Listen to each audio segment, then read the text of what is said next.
Ana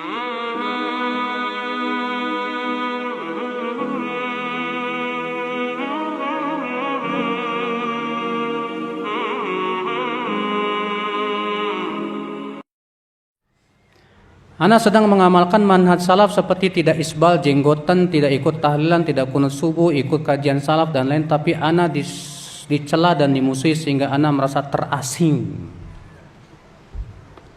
Akhi, pertama betul memang tidak isbal jenggotan itu semuanya adalah merupakan perintah Nabi. Tapi bukan berarti kalau mereka yang cukur jenggot, celananya isbal, itu kita keluarkan dari manhaj salaf. Salah besar, Pak. Mengukur manhaj salaf seseorang salafi atau tidaknya hanya sebatas dari jenggot dan cingkrang. Mengukur seseorang manhaj atau tidaknya itu berdasarkan pokok-pokok din yang diyakini oleh Rasulullah dan para sahabatnya, itu akidah dan manhaj yang disepakati oleh mereka. Makanya para ulama mengatakan orang yang mencukur jenggot tidak boleh dikeluarkan dari manhaj salaf. Itu cuma orang yang melakukan apa? Maksiat. Mereka yang isbal tidak boleh dikeluarkan dari manhaj salaf kalau selama pokok-pokok manhajnya di atas manhaj apa? Salaf. Sama halnya dengan pelaku zina. Pelaku apa?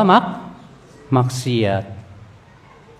Yang menjadi parameter manhaj salaf itu adalah pokok-pokoknya. Kalau dia pokok-pokok sunnah itu dilanggar, contoh dia punya keyakinan khawarij, baru dikeluarkan dari manhaj salaf. Atau dia punya keyakinan murji'ah, dikeluarkan dari manhaj salaf. Itu pun juga sudah setelah ditegakkan padanya apa? Hujjah. Adapun masalah-masalah seperti itu, contoh misalnya si fulan suka selfie, langsung dikeluarin dari manhaj salaf. Ini ngawur. Bukan manhaj salafi, tapi manhaj ngawur itu. Hanya gara-gara selfie aja dikeluarin dari manhaj salaf, kan aneh. Ini mirip-mirip khawarij jadinya nantinya, Pak. Allah. Kenapa? Karena masalahnya saking gak fahamnya tentang hakikat kapan disebut ahlus sunnah atau di atas manhaj salaf, kapan dikeluarkan dari manhaj salaf. Itu semua ada kaidah-kaidahnya ya, akhi. Gak seenaknya. Banyak teman-teman ngelihat yang cukur jenggot kayak ngelihat setan, Pak. Ini bukan salafi nih katanya. Tak dulu.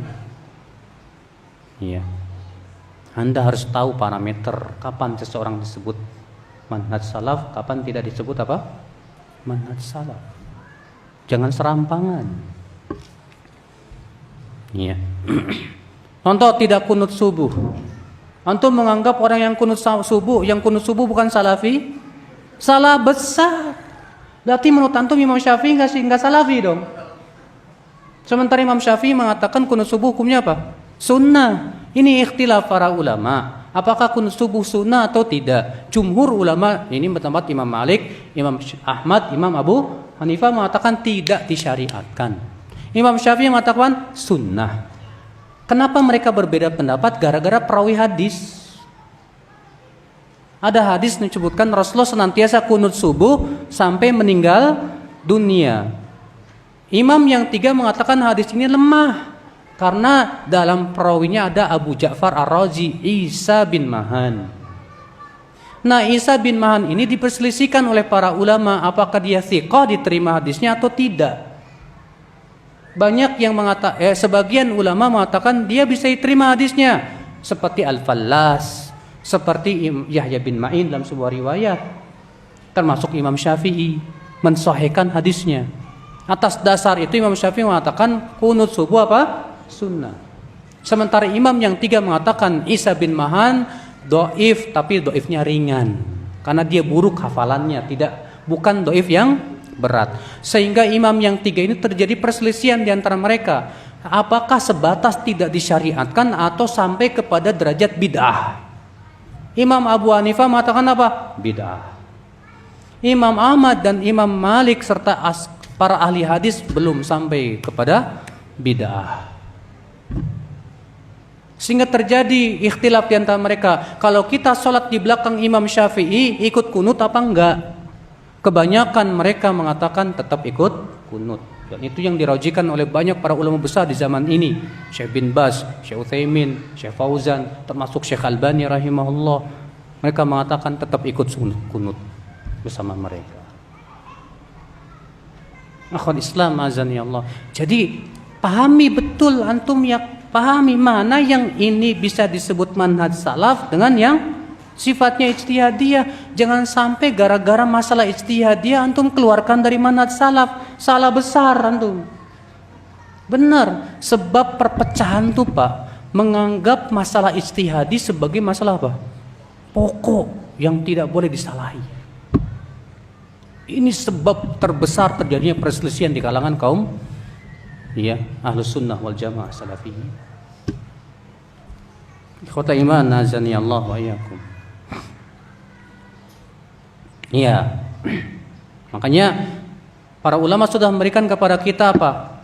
Batasan kapan seseorang dikeluarkan dari Ahlus Sunnah wal Jamaah kalau mereka menyelisih salah satu pokok keyakinan Ahlus Sunnah wal Jamaah.